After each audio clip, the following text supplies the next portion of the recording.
അമേരിക്കയുടെ inflation data market എക്സ്പെക്റ്റേഷനുമായി ഇൻലൈനായി വന്നതിനെ തുടർന്ന് കഴിഞ്ഞ ദിവസം അമേരിക്കൻ മാർക്കറ്റും ഗ്ലോബൽ മാർക്കറ്റും ഡീസൻറ്റ് പെർഫോമൻസ് കാഴ്ചവെച്ചു. ഏഷ്യൻ ഇൻഡെക്സുകളെല്ലാം ഹയർ സൈഡിലാണ് ട്രേഡ് ചെയ്യുന്നത്. എന്നാൽ കഴിഞ്ഞ ദിവസവും ഇന്ത്യൻ മാർക്കറ്റിൽ സെല്ലിംഗ് പ്രഷർ ശക്തമായിരുന്നു. ഫോറിൻ ഇൻസ്റ്റിറ്റ്യൂഷണൽ ഇൻവെസ്റ്റർ 2500 കോടി രൂപയുടെ സെല്ലിംഗ് നടത്തിയപ്പോൾ ഡൊമസ്റ്റിക് ഇൻസ്റ്റിറ്റ്യൂഷണൽ ഇൻവെസ്റ്റർ 6154 കോടി രൂപയുടെ ബൈയിങ് ആണ് ഇന്ത്യൻ മാർക്കറ്റിൽ നടത്തിയത്. ഇന്നത്തെ ദിവസം സ്റ്റോക്ക് സ്പെസിഫിക് ആക്ഷൻ പ്രതീക്ഷിക്കേണ്ട ചില പ്രധാനപ്പെട്ട സ്റ്റോക്കുകളിലേക്ക് കടക്കാം. Avanti feed, Bharat forge, Crompton Greaves consumer electricals, Glenmark pharmaceutical, Grasim industry, Hindustan aeronautics, Hero motor corp, Honasa consumer, Honda India power project, Mahanagar telephone Nigam, metals and tubes, Sanghvi motors തുടങ്ങിയ കമ്പനികളുടെ ക്വാർട്ടർലി റിസൾട്ട് ഇന്ന് പുറത്തുവരും. കഴിഞ്ഞ ദിവസം ക്വാർട്ടർലി റിസൾട്ട് വന്ന ചില സ്റ്റോക്കുകളുടെ ക്വാർട്ടർലി റിസൾട്ടിന് മുകളിലുള്ള മാർക്കറ്റ് റിയാക്ഷനും ഇന്നത്തെ ട്രേഡിംഗ് സെഷനിൽ പ്രതീക്ഷിക്കാവുന്നതാണ്. തെർമാക്സിൻ്റെ ക്വാർട്ടർലി റിസൾട്ടിൽ കമ്പനിയുടെ നെറ്റ് പ്രോഫിറ്റ് 24% വർദ്ധിക്കുകയും റവന്യൂ 13% ഉയരുകയും ചെയ്തു. 2559 കോടി രൂപയുടെ റവന്യൂ പ്രതീക്ഷിച്ചെടുത്ത് 2612 കോടി രൂപയുടെ റവന്യൂ കമ്പനി നേടി. നെറ്റ് പ്രോഫിറ്റ് 159 കോടിയിൽ നിന്ന് 198 കോടിയിലേക്ക് ഉയർത്തി. 180 കോടി രൂപയുടെ പ്രോഫിറ്റ് പ്രതീക്ഷിച്ചെടുത്താണ് 198 കോടി രൂപയുടെ പ്രോഫിറ്റ് കമ്പനി നേടിയത്. In terms of revenue, profit company market എസ്റ്റിമേഷനെ ബീറ്റ് ചെയ്യുകയും ചെയ്തു. എബിറ്റ മാർജിൻ 8.9% നിന്നും 10.6 ഉയരുകയും എബിറ്റ 205 കോടിയിൽ നിന്നും 278 കോടിയിലേക്ക് മെച്ചപ്പെടുകയും ചെയ്തു. ഏഷ്യർ മോട്ടോറിൻ്റെ ക്വാർട്ടർലി റിസൾട്ടും മാർക്കറ്റ് എസ്റ്റിമേഷനെ ബീറ്റ് ചെയ്തിട്ടുണ്ട്. 4414 കോടി രൂപയുടെ റവന്യൂ പ്രതീക്ഷിച്ചെടുത്ത് 4263 കോടി രൂപയുടെ റവന്യൂ ആണ് കമ്പനി റിപ്പോർട്ട് ചെയ്തത്. റവന്യൂ 3.6% വളർന്നു. 1086 കോടി രൂപയുടെ പ്രോഫിറ്റ് പ്രതീക്ഷിച്ചെടുത്ത് 1100 കോടി രൂപയുടെ പ്രോഫിറ്റ് നേടി. പ്രോഫിറ്റിൽ 8.3% വർധനവുണ്ടായി. എബിറ്റ ഏറെക്കുറെ ഫ്ലാറ്റാണ്. എബിറ്റ മാർജിൻ 26.4% നിന്നും 25.5% കോൺട്രാക്റ്റ് ആയിട്ടുണ്ട്. അസ്ട്രാജെനിക്ക ഫാർമയുടെ റവന്യൂ 31% ഉയർന്നപ്പോൾ പ്രോഫിറ്റ് 75% ഇടിഞ്ഞു. 52 കോടിയിൽ നിന്നും പ്രോഫിറ്റ് 38 കോടിയിലേക്ക് ഇടിയുകയും എബിറ്റ മാർജിൻ 17% നിന്നും 12% ഇടിയുകയും എബിറ്റ 53 കോടിയിൽ നിന്നും 52 കോടിയിലേക്ക് ചുരുങ്ങുകയും ചെയ്തു.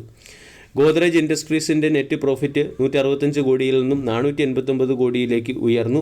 റവന്യൂ 22% വർദ്ധിച്ച് 3938 കോടിയിൽ നിന്നും 4805 കോടിയിലേക്ക് ഉയർന്നു.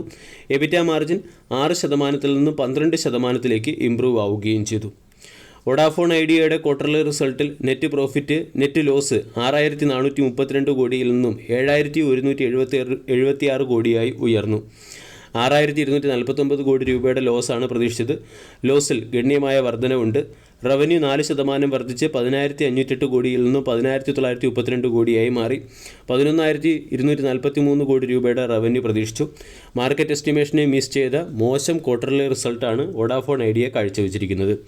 കമ്പനിയുടെ എബിറ്റ മാർജിൻ 40% നിന്ന് 41% ഉയർന്നിട്ടുണ്ട്.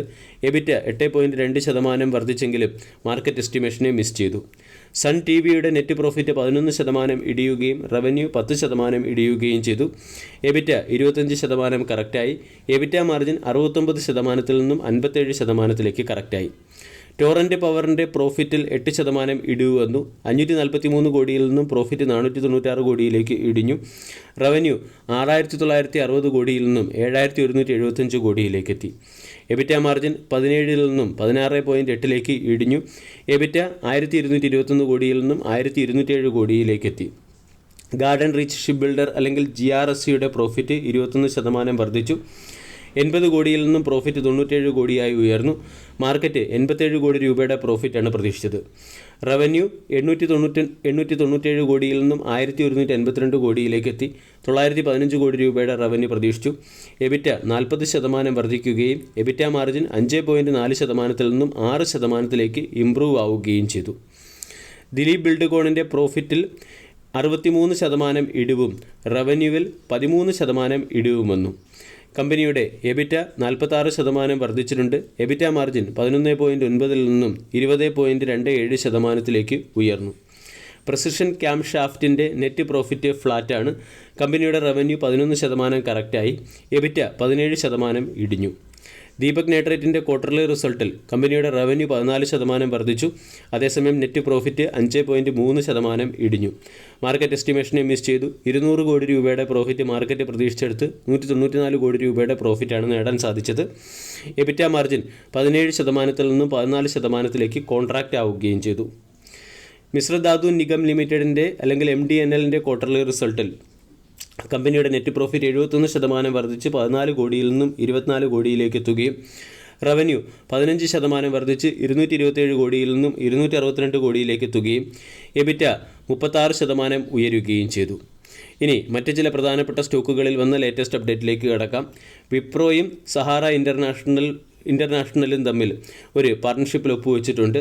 ടാറ്റ കമ്മ്യൂണിക്കേഷൻ പേയ്മെൻറ്റ് സൊല്യൂഷനെ ഓസ്ട്രേലിയൻ ഡിജിറ്റൽ പേയ്മെൻറ്റ് കമ്പനിയായ ഫിൻഡിക്ക് 400 കോടി രൂപയ്ക്ക് സെൽ ചെയ്യാൻ തീരുമാനിച്ചു.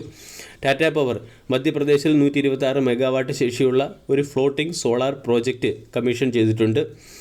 അയണോക്സ് ഗ്രീൻ എന്ന കമ്പനിയുടെ ഡീമർജറുമായി ബന്ധപ്പെട്ട അപ്ഡേറ്റ് പോയിൻ്റ് ഓഫ് വ്യൂ നമ്മൾക്ക് സ്റ്റോക്കിനെ ഫോക്കസ് ചെയ്യാവുന്നതാണ്. ദീപക് നൈട്രേറ്റ് അതിൻ്റെ സബ്സിഡറി കമ്പനിയായ ദീപക് കെംടെക് എന്ന കമ്പനി വഴി പോളികാർബണേറ്റ് റെസിൻസ് മാനുഫാക്ചർ ചെയ്യുന്നതിന് വേണ്ടി 5000 കോടി രൂപയുടെ ഇൻവെസ്റ്റ്മെൻറ്റ് നടത്തി. വരുൺ ബിവറേജ് ലിമിറ്റഡ് എന്ന കമ്പനിയുടെ ഫ്രാഞ്ചൈസി പാർട്ണർ